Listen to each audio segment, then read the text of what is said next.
Welcome to the Point of Convergence podcast. I am your host, Grant Lira. Get ready to sit down, tune in, and implement. Remember, the knowledge you learn here and anywhere else in your life is only worth something to you if you use it. So get implementing after this episode and enjoy.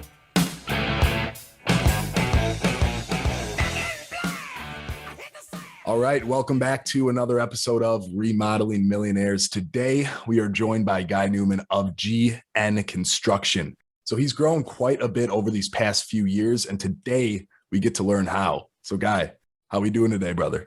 Great, and thanks for having me here. Yes, sir. Yes, sir. It's a pleasure. And man, we were just chatting a little bit. It sounds like the kids growing up and, you know, all that fun stuff. A lot of phone calls. We were talking about that too. It's something a lot of people are thinking about when they're doing something like this, maybe not planning for, is the amount of communication you get on the day-to-day. Just a side note, how do you keep all that organized and kind of controlled chaos? I'm a human robot. And I sleep very little, and I'm very accessible. I believe that's probably the number one required trait to build a business in today's environment is your ability to communicate and your accessibility. We live in a world where we become cyborgs, in essence, where all the information you need is in the palm of your hands, literally, where you can access information in a matter of seconds, and people are expecting to get information from you in a matter of seconds. And I feel what separates us from a lot of contractors is our accessibility and our communication. So I take pride in having a phone that is clear of red dots, and I do my best. I am a big proponent of a to-do list. Mm-hmm. I keep a running to-do list. So it's one list that drives my my morning, my night, and the afternoons. I try to check it 2 or 3 times a day. It keeps me kind of focused on things that I have to do and things that are in the pipeline. So even though I don't get to everything every day, at least it's on my list. And when it's on my list, I'm not worried about forgetting it either. So I do a pretty good job of receiving information and giving myself a couple of notes on a to-do. And as I finish the to-dos, I erase them. So in essence, that to-do list is a constant work in progress. And that's interesting and something I'm kind of curious about, because I know for me, I do the same thing with the to-do list, highly recommend it. But at the same time, like at the end of the day, when you have all those things that you still have to do, and maybe it's starting to get to that wind down time, how do you separate, like when it's time to attack that to-do list, when it's time to get through all your daily tasks, then at the end of the day, maybe when you want to spend time with your family, when you want to wind down so you can wake up, refreshed and not stressed out, like how do you kind of separate that time together? It's a work in progress. It doesn't always happen. I mean, a lot of times I come in wired to the home and I have 2 toddlers that want my attention and I want to give them my attention. So I do my best to, first I give them Sunday.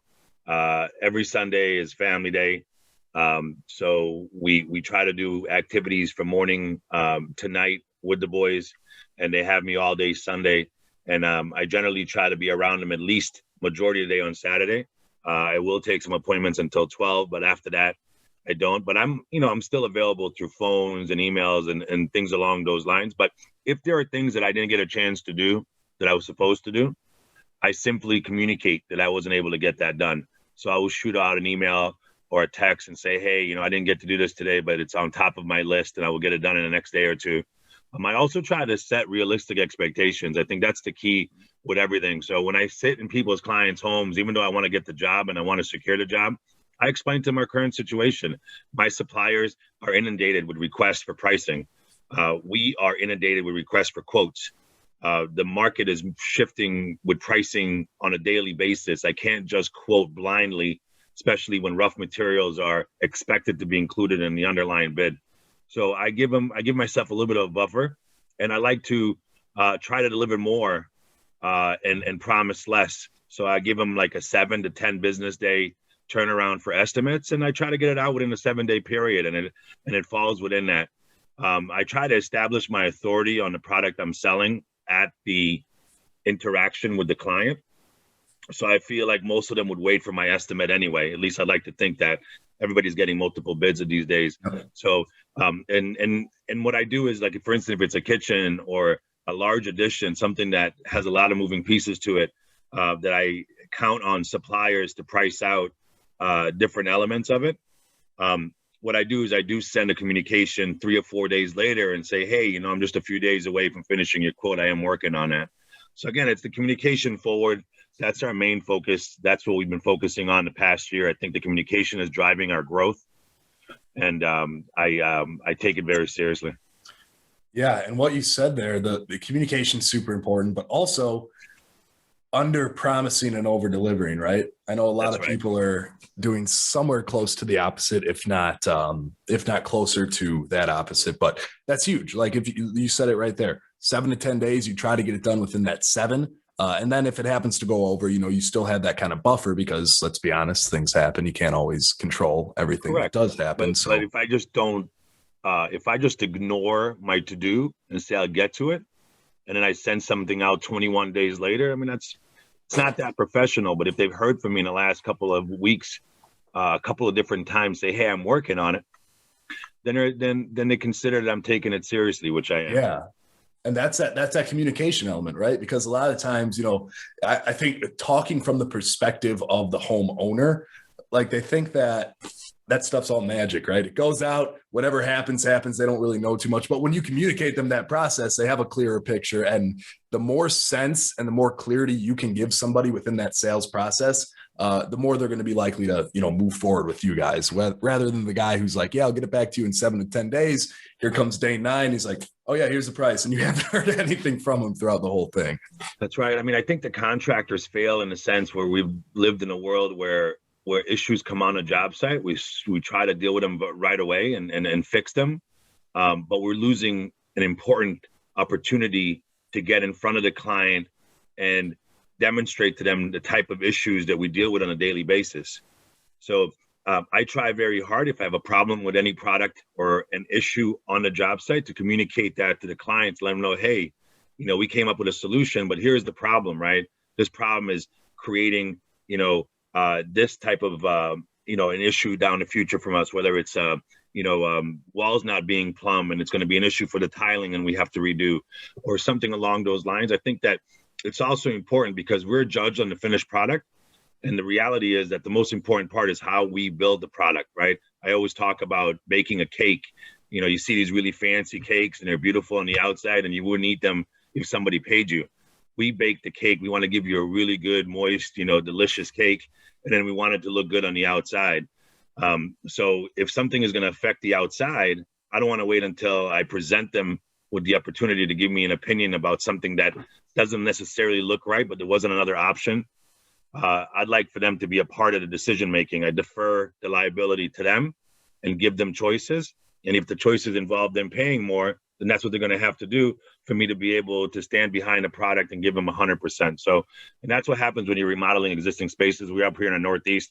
I deal with a lot of homes that are 70 to 150 years old, and tiling and putting anything together back in those spaces is complicated.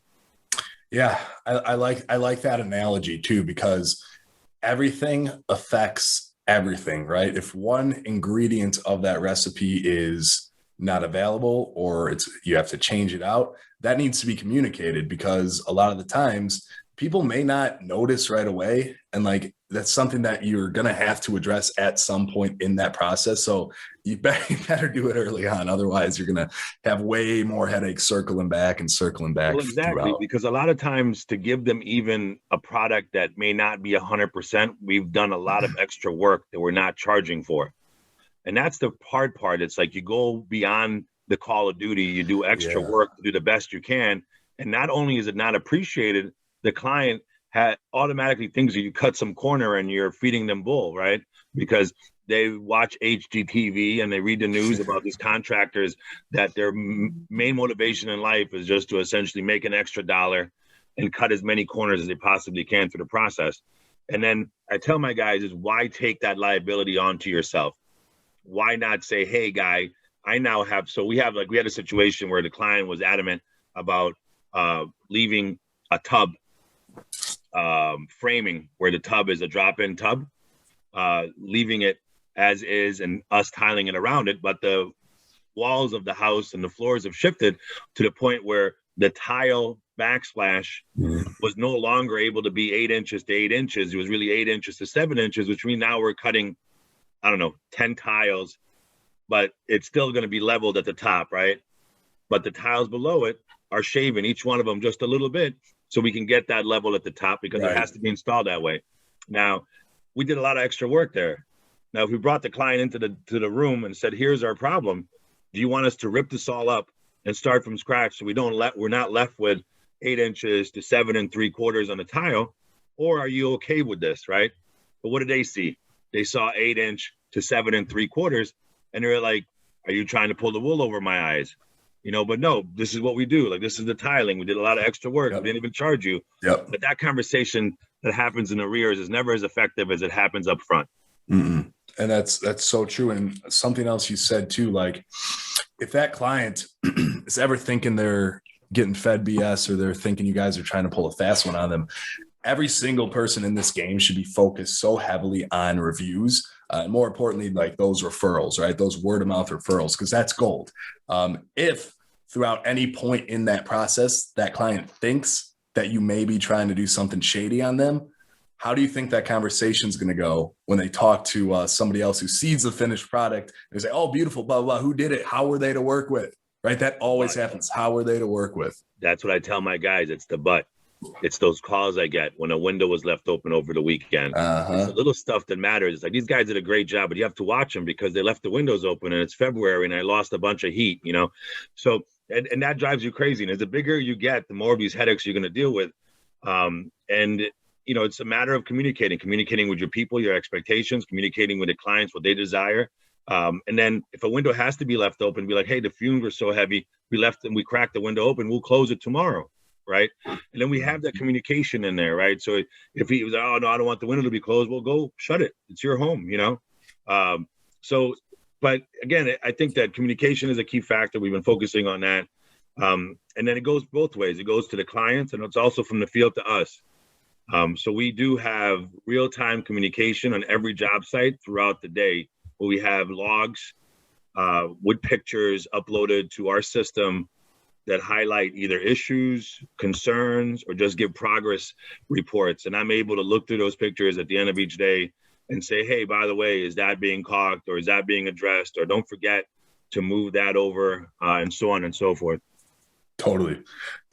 And that's awesome. And now let's kind of shift gears a little bit here. I want to hear a little bit about like what you're focusing on now, what's been changing throughout the last, you know, maybe year or two, and kind of what that looks like, where you guys are at, what you're focusing on.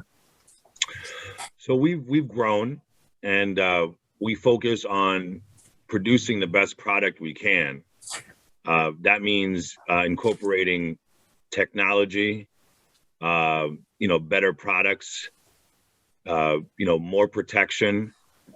We focused on streamlining processes, creating checklists and to-dos that provide better opportunity to close a job out in time and with a smaller final punch list.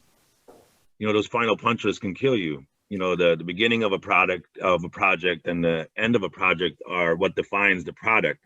How you set off and how you prep for the project, and then how you finish it off is essentially what's going to drive those referrals you talked about and those reviews. And if we don't need to end with a 3-page punch list at the end of the project, that's great. And the way to do that is to have quality control integrated through the project, not through the end. So we focused heavily on quality control. What I've done is I've empowered. I have 5 lead foremen that are master carpenters. Together, they have over 150 years of experience in carpentry. So they get paid at the highest level possible for the area, but I incentivize them to work a few extra hours a week and stop by other people's job sites and start, you know, kicking tires, asking questions, getting involved as another set of eyes on other people's projects. I like that. Our project management software provides us the ability to do list as well. So they would create to-do list for those individuals. Yeah. So you're saying you're having them go around to some of your other sites and do like spot checks almost just to check on the progress of everything. Correct. Look at, so we use Builder Trend, which is a Okay. project management software to manage our entire process from the job set to the job progress and project management. So we would go, like David would go to Jay's site and come up with a to-do list and assign that to Jay. And maybe Jay is aware of all those things, but at least we have a running list of things that have to be addressed. And we can essentially review. When the project management comes in there, they're able to essentially look at that and review it. So that's what we do. The phone's going to shut off in just a second. I apologize. It's funny. We were talking about that. Now it's happening. Yeah. Well, that's my office line, but hopefully it doesn't ring too much. What can you do? Yeah. So that's cool. So you're doing those spot checks. I like that. I don't think I've ever talked to somebody who has that system. And you said something else too. You've been streamlining your processes. How did you identify what processes needed to be streamlined? How do you go about and diagnose that? So I've looked to see what my biggest issues on job sites are, right? The biggest issues on job sites is not the stuff that we control, is the stuff that we don't control. The communication with our subcontractors, giving the subcontractors information they need to essentially do what they need to do when they come on our job sites, right? Relying on third parties to install certain elements of the project. So what we've done is we focused on everything that we can control and make sure that we created a system for all of those things, right? So I can't control my supplier sending me bad info, like something faulty or broken or an order missing, and that for 3 weeks from now, when we're trying to install whatever is missing, we realize that it's missing. What I can control is how I receive the delivery that came in and how I communicate that receipt. Right. So we now stop what we're doing and make sure we receive the information against the purchase order. We review the items that are in there. We open up anything that is a finished product to make sure that it's not damaged, and we sign off on that. And when you signed off on that, you own that, so we don't have, and then we have a checklist. So the checklist, essentially, we do a lot of bathrooms and kitchens, a lot of things that like valves and roughs that are involved in the process. So we create a checklist for every job, and somebody actually has to physically check that the valve is there, the trim kit is there, the shower head is there, there's a faucet to go along with the vanity. We get the clients to essentially sign off on the selections through the system. So we send them an email and say, you guys pick this vanity. It's white. It's 30 inches by 20 inches. Is that correct? And they click a button and we get the notification. They sign off right in their system. And now we know that selection is done. And before the guys actually install, they don't install without having a sign off selection. So we don't get in a situation where like, I didn't order that. No, that's the wrong color. No, you signed on it. I'm happy to replace that, but that's an hourly rate type of situation where I just charge you an hourly rate to fix it. So those things, in essence, have increased our profitability tremendously, and they enabled us to get project managers and bring on additional infrastructure because we were losing too much money dealing with these issues, like a plumber going to the job site, not having the rough-in valve, or an electrician going into the job site, not having a layout. Those type of things really help us keep the cost down. Yeah. And you said something there too. Profitability.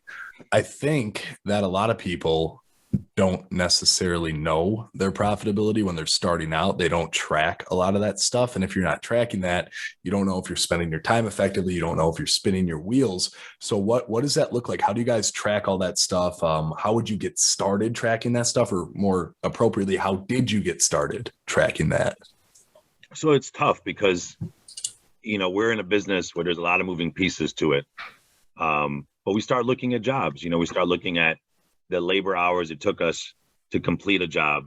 And we divided that, and we added the cost, obviously, divided that by what we got as a finished product. And we look at a bottom line number. And I know that I need, gross profits. That means before like my overhead or anything like that of each job to be, 25% or greater, right? Otherwise, I'm basically losing money on the job site.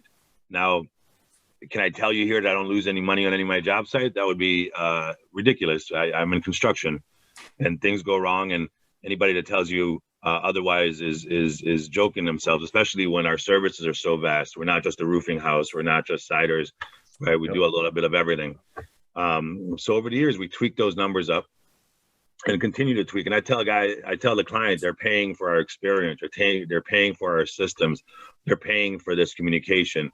So we're not the cheapest. And I'm okay with that because I know what we bring to the table. I understand that our product is superior to most of the stuff I see. I mean, not everything. There's some really good contractors out there, but we take big pride in what we put on the table. So we want to get paid for it. And people will pay that higher premium because of the service. I mean, think about it like this.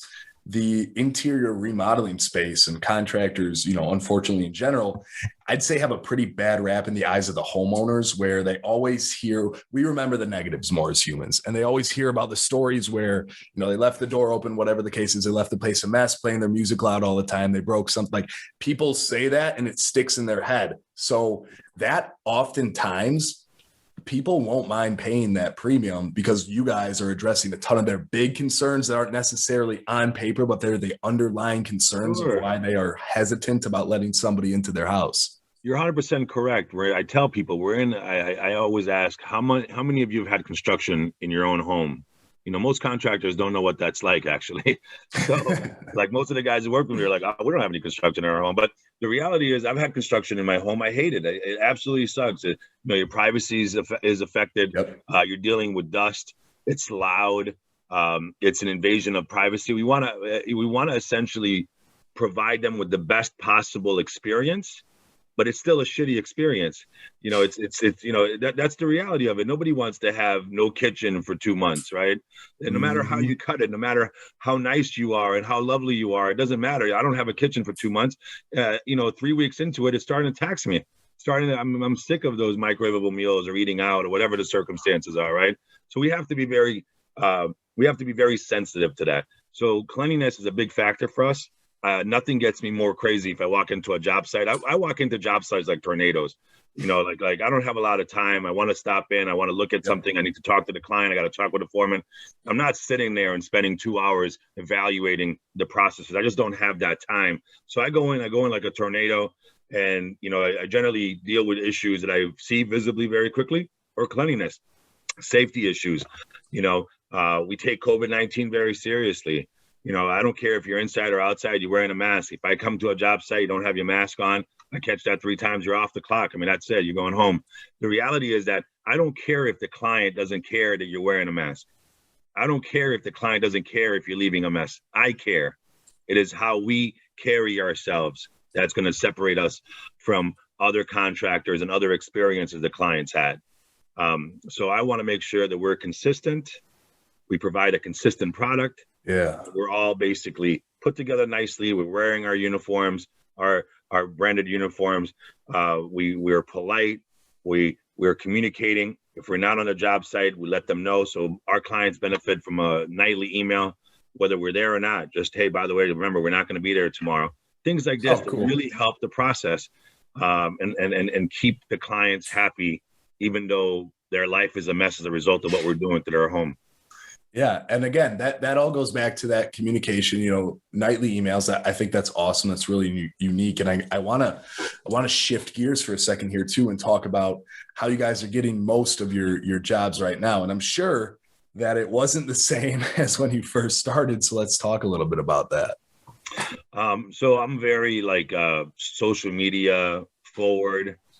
We don't spend a lot of time, a lot of money on marketing. It's a lot of word of mouth. We benefit from working in an affluent area where there are some really dynamic Facebook groups that constantly get bombarded with requests for referrals. And we got some awesome clients that plug our name down to just about everything that goes there. We also have invested in a nice website, and I invest on a monthly basis in SEO.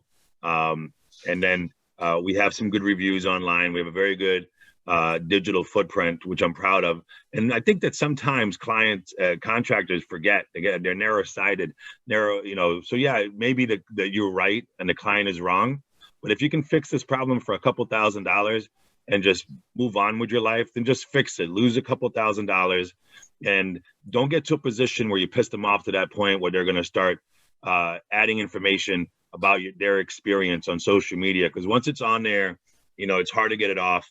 It's hard to offset that. And listen, when the volume that we do, you're going to get some people that are not happy with something that we've done. So there's no doubt about that. Yeah. But we were very serious about trying to not leave a client unsatisfied and doing our best to take what we can to remedy a situation in a satisfactory manner. But most of our phone rings.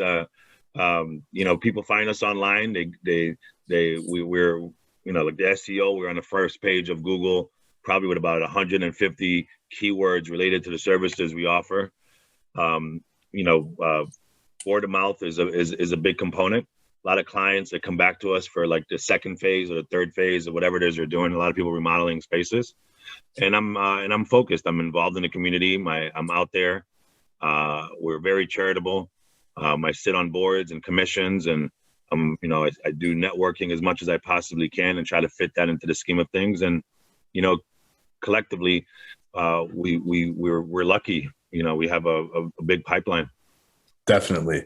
And let's also, Guy, for a second here, talk about your growth, because when we had our first preliminary call, we talked a little bit, and you guys have grown a lot in the last 3 years. I mean, what are the contributing factors to that? Was that planned? Is that something you guys had a strategy for? Or tell me what that looked like.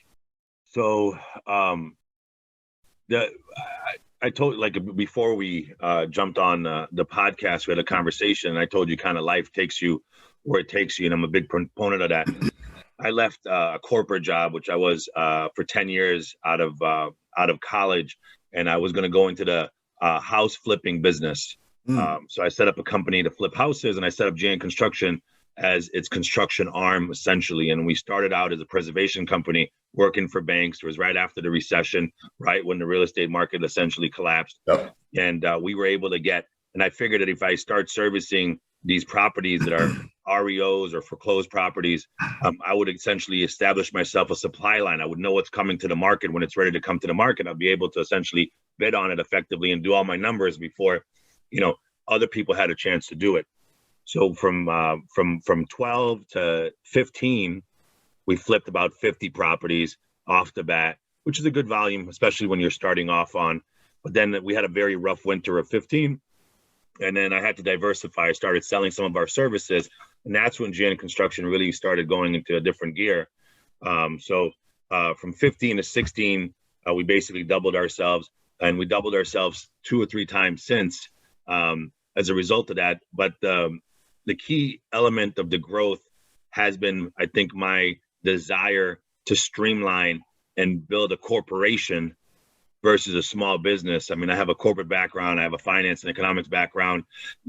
One of the things that corporations do is they create systems that make you more efficient. So they take a little bit longer to implement. Like all the communication, essentially in the beginning that the guys did on the field, they were really upset about. Who wants to stop and start typing logs and things like this, right?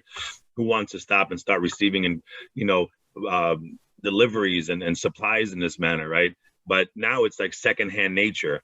The desire to send an email every night or communicate with the clients, like our project managers, introduce themselves to the client right as the permit is applied for. That's their initial contact with the client. The client has a point of contact at that particular point. That particular point, we start aligning up the selections. There's a process and a system to the madness. And as a result of that, our pipeline, which is constantly moving, but it's moving in a sense where we're ready to start launching. By the time we're ready to start a product, we have all the selections pretty much figured out. We have the materials on queue. We may have to make slight adjustments. The foreman and the project managers are familiar with the job. We did a walkthrough, and that could be like 2 months before we actually start to be able to essentially manage the volume and be able to take the growth on. So it's really all about the infrastructure. I mean, at some point you have to make a little less as the owner and start hiring. You got to spend. It takes money to make money. Totally. And on that topic of hiring too, I understand you guys have like some A1, people working, some killers. I don't want to know about as much of how you find them. I want to know about how you keep them and what that looks like, because I know that's like something where they're pretty in demand, right? Good people are in demand, especially in this Labor industry. is crazy hard. It's really crazy hard. We keep 1 or 2 people for every 10 we hire. We don't leave new people on a job site without one of our lead guys there to evaluate them for a couple of weeks. I don't care if they're doing something that's really below their trade qualifications. It's more about them showing up to work. That's like 90% of the battle. Their communication, the way they control, they carry themselves very, very hard. So basically that costs money. We pay them a salary that I think is consistent with them being able to live their, pay their bills and deal with their overhead. And then we incentivize them on doing a good job. We provide bonuses. So I would let them know that this job right here has $1,000 in the back end of it. It could be as much as $2,000 in the back end of it. And it really depends on where the margins come in, but you're locked in at $1,000. So they know they have a little bit of money built into it. And then in the back end, they could be a little bit more. So a few of them benefit from that. But I do the same stuff for some of the laborers as well. Like, I'll call them up and say, I know you want to raise, but your skill set doesn't really support that right now, but you've been doing such a great job. On the next paycheck, I'm going to give you $1,000 bonus. Right. And, and I do that, and then I try to be very sensitive to the things they have going on in their life. If they need to take a day here or a day there, I may even pay them for it, depending on what the circumstances are. We pay for all the major holidays. We give some vacation time off. We've bought a bunch of vehicles. So the lead guys have a vehicle. So that's a pretty big benefit. They get to drive their truck home and drive their truck in. And that costs a lot more for us, but it helps us retain them because the cost of gas and things like that. In the long term, yeah, investing, because it takes way more money to find somebody new and train them up than to keep somebody on over time, and giving them those incentives and really taking care of people and putting their making them feel good about working for you guys is huge. And that's only gonna work multiplicatively to increase not just their efficiency, but how they carry themselves, all that stuff that you can't really see on paper. And that's important, right? Because that bleeds over, and you guys do that pretty well. It sounds like. I really like the idea of getting somebody a car. That's pretty cool. I haven't heard that before. Well, no, it's our work vehicle, but they get to take that home, right? So the lead carpenters, they have, when you have a trade at that level, you're always going to find work, right? You can go to any state basically and find work, and that's great. They know that. And a lot of the guys at the top, they either beating down, they're beat down because they run their business for so many years and they're sick of chasing money and all that other stuff, right? Or they can't cut it anymore at the union level, or one of those things, and they come to us and they want to find a home to essentially settle in for the rest of their career. So we try to make it as pleasant as possible. We also don't fire very quickly. Like, it's going to take you a while to get fired from us. There's teachable moments. You got to exercise some common sense, whether you're going to run down somebody's throat because they messed up the drywall installation, or you actually take a step back and say, hey, let's meet over there. Let's talk about what was done so I can show you where the mistakes took place. So next time you can do better at this. And I think that in construction, those things don't exist as often as they should. People are quickly fired and let go. There's no training like other professions get. You're expected to either be a carpenter, to come on a job site and start cutting wood and framing, if you're a framer, and then to get from starting to get to the top of the profession, it takes a long time, and it requires experience. So if you invest in people that have good work ethic, you're going to get that back on the back end. You take some time. Hey, listen, this is a one-person job, but I want you to go with him because I want you to get the experience of hanging the doors correctly. I want to add one more point to this matter. We get so many hires of people that have been in the business for 20, 30 years that have never done it right. It's really amazing to me that they've worked in a space and they consider themselves a contractor, but they've never framed correctly. They've never hung drywall correctly. So they know how to handle the equipment. they know how to measure, but they don't know what they're doing. So I tell them that you're going to come to working for us, you're going to get an insight of how to do it correctly. Whether you stay working for us or start working for yourself or go to somebody else, at least you have an idea how things are done correctly, because that's how we do it here at GN Construction. I think that's really separates the construction field from other markets, because where would you find a 20-year stockbroker that doesn't know how to trade stocks? You know? Right. And it's hard too. And I'm glad that you're taking the approach of not being quick to fire, because a lot of the times those training scars, if they've been doing it for that long, are pretty embedded in, you know, what they do. And it obviously is going to take a little bit of time to correct that. But I do like that, man. The teachable moments, that's something that's super huge, because people can learn skills. Obviously, it's hard for people to learn a mindset or attitude. You know, it's possible, but it's way harder. And if you can kind of see that person has that, those soft skills or those off paper skills, how they carry themselves, you want to hang on to that person. So those teachable moments, addressing training scars if they've been in the game for 20, 30 years and done it the wrong way, showing them how to do that the right way. Super important. And Guy, we'll wrap everything up here, brother, but where can we get in contact with you? Where can we learn more about GN Construction? Yeah, so gnconstruction.net is our website. You can follow us at GN Construction LLC, both on Instagram and Facebook. And then through the website and Instagram and Facebook, you can reach us, 9 ways to Sunday, through emails, text, calls. And generally when you respond, you're basically talking to me most of the time. So I really appreciate your time and desire to learn more about our business. It's nice to talk about it. Right back at you, brother. And as always, guys, I'm going to link all that stuff down there in the description. You can click on that and definitely check their site out, because I'm on it right now. And it is a very professional looking site. I do enjoy it. So that'll all be linked. They got all their links up there as well. But Guy, as well, thank you for your time, brother. Really appreciate it. Take care. Thank you.